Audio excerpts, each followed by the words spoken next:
What do I do when my bestie drifts away every time she gets a boyfriend? I get so upset because we used to hang out every weekend. I haven't seen her in a month.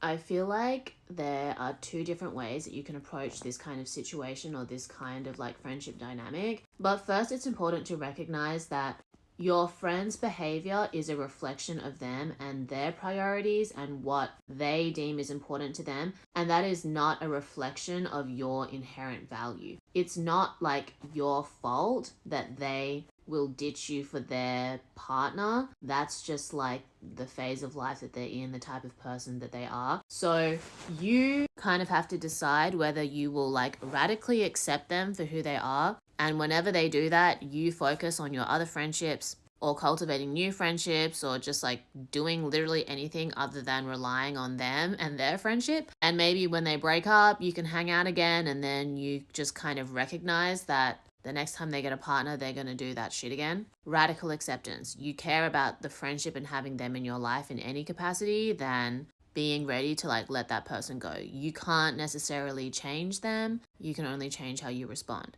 On the other hand though, if that kind of behavior kind of goes against your values or it's really difficult for you to accept that, you just have to slowly distance yourself from that person. And I think at different stages in our lives, we have varying levels of tolerance for different kinds of behavior.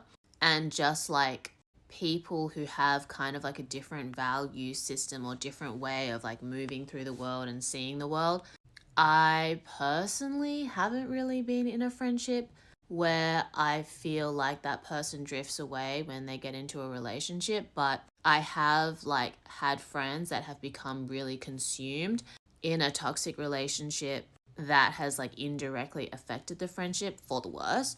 And everyone's like destiny and life path and journey is going to be different. And unfortunately, sometimes people that you care about are going to go on a path that you don't understand, maybe you don't approve of, maybe you don't relate to, maybe you can't like stand around and watch. And that can be really heartbreaking because there's this like dissonance between the person that you care about and the person that you're experiencing. So give yourself time to process how you feel and acknowledge it, then try and accept it, and then figure out like what action you will take so that you can like move forward with intention and awareness and with your like needs and your boundaries, rather than thinking that you need to like adjust who you are for someone who is like not really even considering you.